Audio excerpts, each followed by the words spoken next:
कहानी की शुरुआत कुछ इस तरह होती है।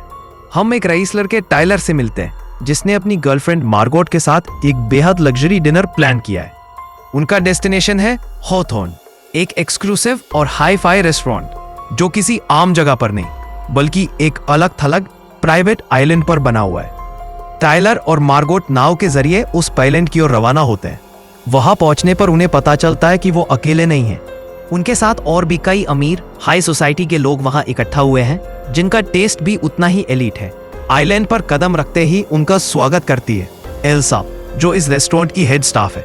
उसका अंदाज बेहद प्रोफेशनल और थोड़ा रहस्यमयी भी है। एल्सा उन्हें पूरे रेस्टोरेंट का टूर कराती है, दिखाती है कि किस तरह ये जगह बाकियों से बिल्कुल अलग है। वो बताती है कि यहाँ का हर स्टाफ मेंबर एक दूसरे के साथ परिवार जैसा व्यवहार करता है। सभी लोग सुबह 6 बजे से लेकर रात के 2 बजे तक बिना थके पूरी लगन से काम करते हैं ताकि हर प्लेट पर परोसी जाने वाली चीज एक मास्टरपीस लगे। आखिरकार सारे गेस्ट रेस्टोरेंट में जाकर अपनी अपनी सीट्स पर बैठ गए। उनके ठीक सामने किचन थी जिसमें कई सारे शेफ बड़ी बारीकी से डिनर तैयार करने में लगे हुए थे। तभी एल्सा ने सभी गेस्ट्स को समझाया कि देखो, खाना आपके सामने ही बनेगा, लेकिन फोटो मत खींचना, वो अलाउड नहीं है यहाँ पे। इसके बाद जब उनका मेन शेफ वहां पहुंचा तो एल्सा ने उसे बताया कि टाइलर अपने साथ किसी मार्गाट नाम की लड़की को लाया है, लेकिन उसका नाम तो लिस्ट में है ही नहीं। अब यह पता चलता है कि टाइलर ने करीब 1 साल पहले इस रेस्टोरेंट में सीट बुक की थी, पर उस वक्त उसकी गर्लफ्रेंड कोई और थी। इसका मतलब था कि मार्गाट का यहां होना नहीं बनता। ये देखकर जूलियन थोड़ा नाखुश तो हुआ, लेकिन उसने इस बात को नजरअंदाज कर दिया।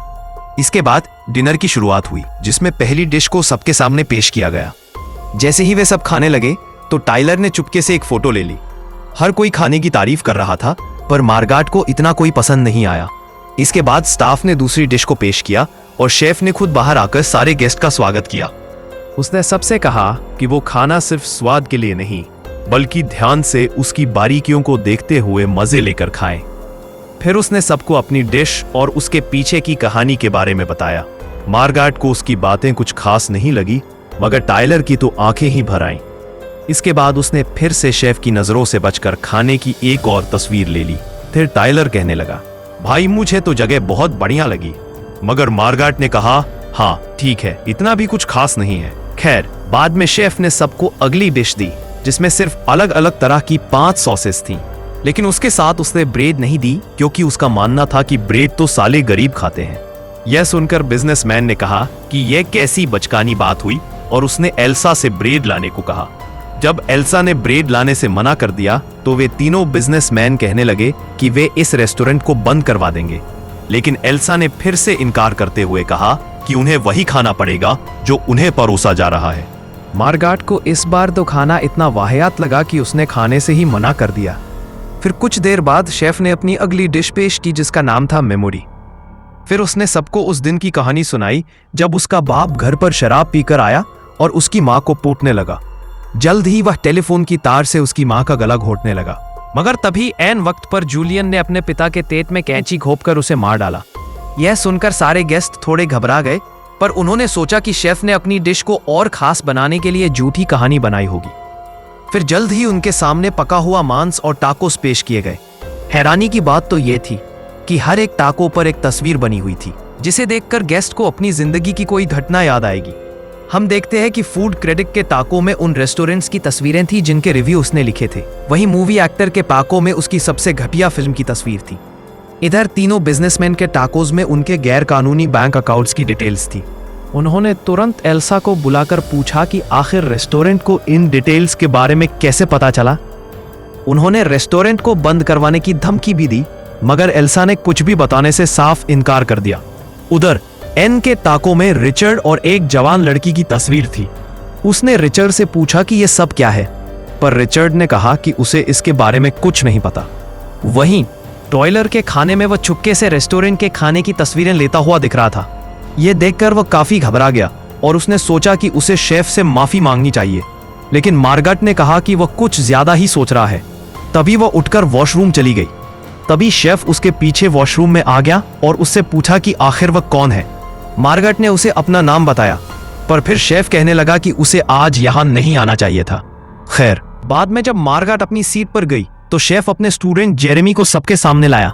शेफ ने बताया कि उसी ने अगली डिश को तैयार किया है। पर जल्दी ही वह जेरेमी की बेइज्जती करने लगा और कहने लगा कि ये कभी भी एक बेहतरीन शेफ नहीं बन पाएगा। पर तभी अचानक से जेरेमी सबके सामने मारा गया, जिसे देखकर सब बुरी तरह से डर गए। पर जूलियन कहने लगा कि ये तो उसके शो का एक हिस्सा है।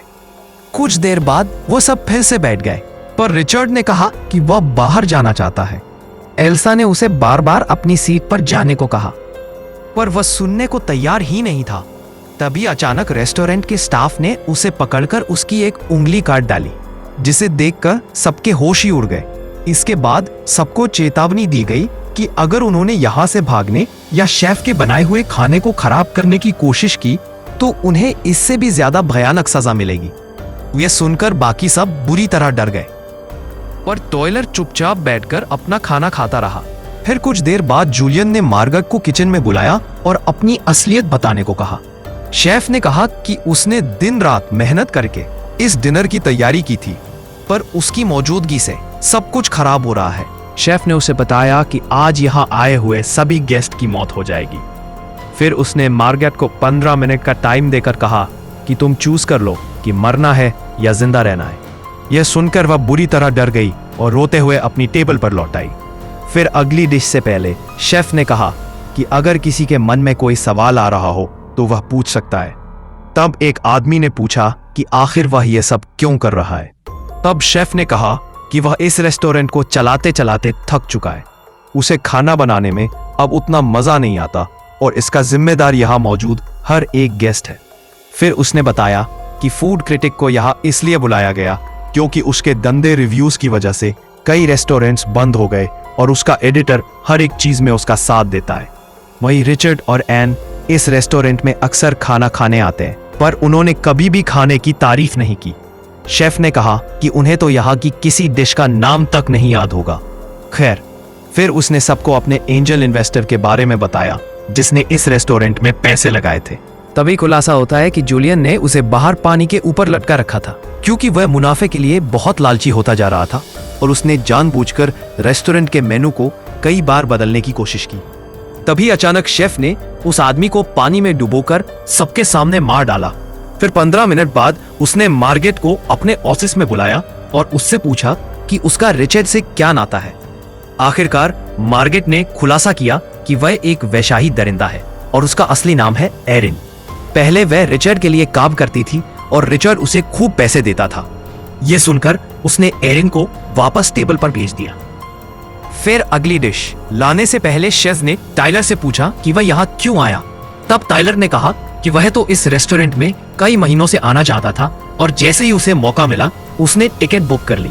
टाइलर ने कहा कि वह एरिन को साथ इसलिए लाया क्योंकि उसकी गर्लफ्रेंड ने उसे ऐन वक्त पर धोखा दे दिया।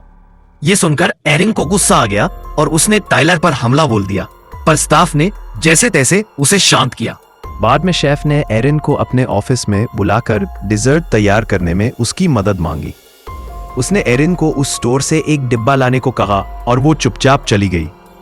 इधर मूवी स्टार ने कहा कि उसने ऐसा कौन सा गुनाह किया है कि उसे ये सजा दी जा रही है, जिस पर शेफ ने जवाब दिया कि तेरी एक फिल्म बहुत बेकार थी। पूरा मूड खराब हो गया मेरा देख के। उधर एरिन स्टोर जाने की बजाय शेफ के घर में घुस गई, जहां एक बंद दरवाजा था। उसने अंदर जाने की कोशिश की, पर तभी एल्सो ने चाकू से उस पर हमला कर दिया और दोनों में हाथापाई शुरू हो गई। अचानक एरिन ने अनजाने में एल्सो को जान से मार डाला। वो काफी घबरा गई, पर फिर वो एल्सो की चाबी लेकर शेफ के कमरे में घुस गई। वहां उसे शेफ की बहुत सारी तस्वीरें और अखबार के आर्टिकल्स दिखाई दिए। हर तस्वीर में वो गुस्से में था, पर उसकी सबसे पुरानी तस्वीर में वो हंस रहा था। ये तब की बात है जब वो एक बर्गर की दुकान में काम करता था। वहां वो उसे एम्प्लॉय ऑफ द मंथ का अवार्ड मिला था, जिसे पाकर वो बेहद खुश था। तभी एरिन को एक रेडियो दिखा और उसने तुरंत कोस्ट गार्ड से संपर्क करके इस रेस्टोरेंट के काले सच के बारे में बता दिया। इसके बाद वह डिब्बा लेकर रेस्टोरेंट लौट आई। जल्द ही कोस्ट गार्ड रेस्टोरेंट के बाहर आ पहुंचा तो जूलियन ने सबको धमकी देकर कहा कि कोई भी उसकी शिकायत नहीं करेगा, ठीक है। फिर गार्ड ने अंदर आकर कहा कि उसे यहाँ कई सारे कत्ल होने की खबर मिली है, पर फिर शेफ कहने लगा कि यहाँ तो सब कुछ ठीक है। तब गार्ड ने मूवी स्टार को पहचान लिया और उसका ऑटोग्राफ मांगा।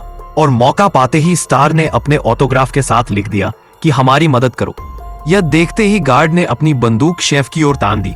आखिरकार सबने चैन की सांस ली और गार्ड को शेफ की सारी सच्चाई बता दी। मगर तब यह खुलासा होता है कि गार्ड की बंदूक तो नकली थी और सारा स्टाफ हंसने लग गया।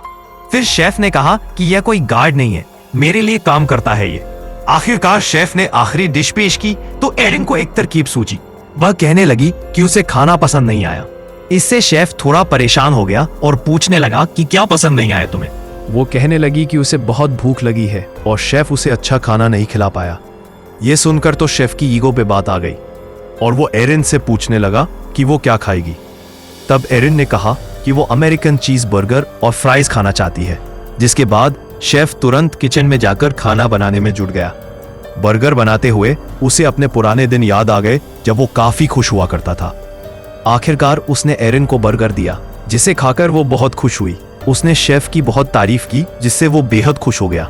फिर एरिन ने कहा कि वो बाकी के बर्गर पैक करवा कर ले जाना चाहती है।